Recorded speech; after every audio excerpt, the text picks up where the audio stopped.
আপনারা ইতিপূর্বে দেখেছেন কিভাবে শয়তান তার ফাঁদ পেতে এক বুজুর্গকে ধীরে ধীরে বিপথে নিয়ে গিয়েছিল, কিন্তু গল্প এখানেই শেষ নয়। আজ আপনারা দেখবেন সেই বুজুর্গের পরিণতি কি হয়েছিল এবং কিভাবে শয়তান তার ঈমান পর্যন্ত ধ্বংস করে দিয়েছিল। শেষটা আপনাকে কাঁপিয়ে দেবে। এবার শয়তান আবার এলো, কিন্তু এবার সে বার্সিসার মনে ভয়ের আগুন জ্বালিয়ে দিল। সে বলল, 3 ভাই তো তোমার কাছে তাদের বোনকে রেখে গিয়েছিল। তারা ফিরে এসে যদি এই বাচ্চাকে দেখে তাহলে তো সব বুঝে যাবে, তখন তারা তোমাকে ছেড়ে দেবে না। তাই এখনই এই প্রমাণ নষ্ট করো।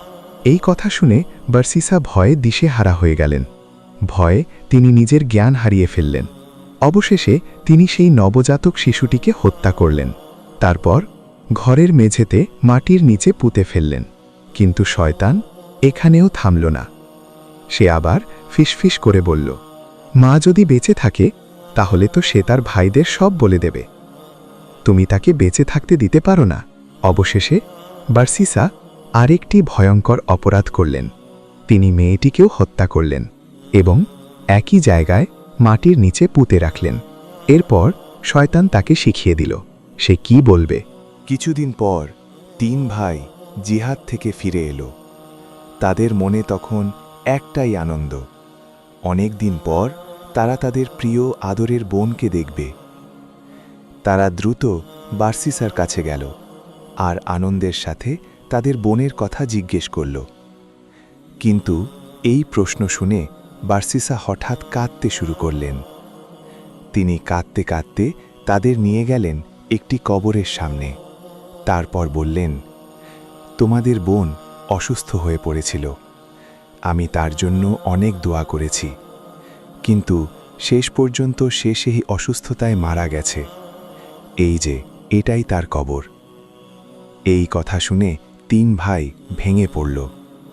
তারা সেই কবরের সামনে দাঁড়িয়ে কাঁদতে লাগল, কারণ তারা বিশ্বাস করেছিল বার্সিসা তো একজন পরহেজগার মানুষ, তিনি কখনো মিথ্যে বলবেন না। তাই তারা কাঁদতে কাঁদতে বাড়ি ফিরে গেল। কিন্তু সেই রাতেই ঘটল এক ভয়ঙ্কর ঘটনা। রাতে স্বপ্নে একজন বৃদ্ধ লোক বড় ভাইয়ের সামনে এসে দাঁড়াল। সে ছিল শয়তান। সে অত্যন্ত ক্রুদ্ধ কণ্ঠে বলল, ওরে হতভাগা, তোরা যাকে আল্লাহর অলি মনে করছিস সে আসলে একজন জেনাকারী আর খুনি।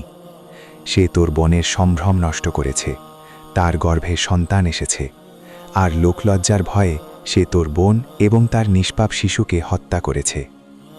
তারপর শয়তান বলল, যে কবর তোদের দেখানো হয়েছে ওটা মিথ্যা। আসল লাশ লুকানো আছে ওই ঘরের মেঝের নিচে, যেখানে তোদের বোন থাকত। এই স্বপ্ন দেখে বড় ভাই ঘুম থেকে উঠে অস্থির হয়ে পড়ল। কিন্তু আশ্চর্যের বিষয়, ঠিক একই রাতে মেঝো ভাই এবং ছোট ভাইও হুবহু একই স্বপ্ন দেখল। সকালে বড় ভাই তাড়াতাড়ি মেঝো ভাইকে ডেকে বলল, ভাই, আমি আজ এক ভয়ঙ্কর স্বপ্ন দেখেছি। আমি দেখেছি বার্সিসা আমাদের বোনকে হত্যা করেছে। এই কথা শুনে মেঝো ভাই অবাক হয়ে উঠল। সে বলল, কি বলছো ভাই, আমিও তো ঠিক একই স্বপ্ন দেখেছি। ঠিক তখনই ছোট ভাই দৌড়ে এসে বলল, ভাই, আমিও তো ঠিক এই একই স্বপ্ন দেখেছি। তখন 3 ভাই একজন আরেকজনের দিকে অবাক হয়ে তাকিয়ে রইল, কারণ 3 জনেই একই স্বপ্ন দেখেছে। তারা বুঝতে পারল এটা সাধারণ কোনো স্বপ্ন নয়, এর পেছনে কোনো ভয়ঙ্কর সত্য লুকিয়ে আছে। 3 ভাই প্রথমে নিজেদের সান্ত্বনা দেওয়ার চেষ্টা করল। তারা বলল, না না, বার্সিসা তো একজন বুজুর্গ মানুষ, তিনি এমন ভয়ঙ্কর কাজ কখনো করতে পারেন না। হয়তো শয়তান আমাদের মনে কুচিন্তা ঢুকিয়ে দিচ্ছে। কিন্তু যখন তারা বুঝতে পারল 3 জনই একই স্বপ্ন দেখেছে, তখন তাদের মনে সন্দেহ দানা বাঁধতে লাগল। অবশেষে তারা সিদ্ধান্ত নিল, একবার যাচাই করে দেখতেই হবে। পরদিন সকালেই 3 ভাই দ্রুত বার্সিসার ইবাদতখানার কাছে সেই ঘরে পৌঁছে গেল, যেখানে তাদের বোন থাকত। দূর থেকে 3 ভাইকে আসতে দেখে বার্সিসার বুক কেঁপে উঠল। তিনি ভয়ে কাঁপতে লাগলেন। ভাইরা কোনো কথা না বলে সোজা সেই ঘরের দরজা ভেঙে ভেতরে ঢুকে পড়ল। তারপর তারা সেই নির্দিষ্ট জায়গাটি চিহ্নিত করল, যে জায়গাটি তারা স্বপ্নে দেখেছিল। তারা কোদাল দিয়ে মেঝে খুঁড়তে শুরু করল। একটু খুঁড়তেই হঠাৎ একটি ভয়ঙ্কর দুর্গন্ধ বেরিয়ে এলো। আরও গভীরে মাটি খুঁড়তেই তাদের চোখ বিস্ফুরিত হয়ে গেল। সেখানে পড়ে আছে তাদের প্রিয় আদরের বোনের নিথর দেহ, আর তার পাশেই একটি নবজাতক শিশুর ছোট্ট লাশ। এই দৃশ্য দেখে 3 ভাই স্তব্ধ হয়ে গেল। তাদের শোক মুহূর্তের মধ্যেই প্রচণ্ড ক্রোধে পরিণত হল। তারা ছুটে গিয়ে বার্সিসাকে ধরে ফেলল, তাকে টেনে হিঁচড়ে বের করে আনল।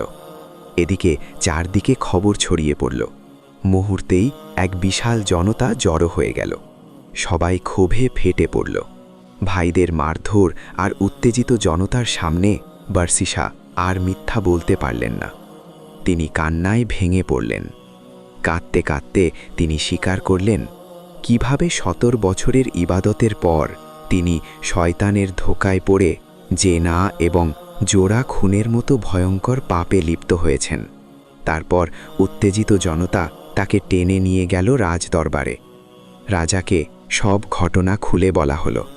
সব শুনে রাজা ভীষণ ক্রুদ্ধ হলেন এবং তিনি আদেশ দিলেন বার্সিসাকে শুলে চড়িয়ে মৃত্যুদণ্ড দেওয়া হবে। ফাঁসির মঞ্চে বার্সিসা মৃত্যুর প্রহর গুনছেন। চারদিকে উত্তেজিত জনতা আর সামনে নিশ্চিত মৃত্যু। ঠিক সেই সময় একজন মানুষ তার সামনে এসে দাঁড়ালো, কিন্তু সে ছিল আর কেউ নয়, শয়তান। মানুষের বেশ ধরে সে এগিয়ে এলো, তার ঠোঁটে বিদ্রূপের হাসি। সে বলল, বার্সিসা, আজ তোমার কি দশা দেখছিস? কোথায় গেল তোমার 70 বছরের ইবাদত? তারপর সে গর্বের সাথে বলল, আমি তোমাকে এই গর্তে ফেলেছি, আর একমাত্র আমি তোমাকে এখন বাঁচাতে পারি। একথা শুনে বার্সিসা ভেঙে পড়লেন। তিনি আর্তনাদ করে বললেন, আমাকে বাঁচাও, বল আমি কি করব? শয়তান তখন তার শেষ ফাঁদ পাতল। সে বলল, আমাকে একটি সেজদা দাও, তাহলেই আমি জাদুর বলে তোমাকে মুক্ত করে দেব। বার্সিসা তখন এতটাই দিশেহারা, এতটাই ভীত যে তিনি শেষ আশ্রয় হিসেবে এই কথাটাই ধরে ফেললেন। অবশেষে তিনি শয়তানকে সেজদা করলেন, কিন্তু সেজদা সম্পন্ন হওয়া মাত্রই শয়তান অট্টহাসিতে ফেটে পড়ল।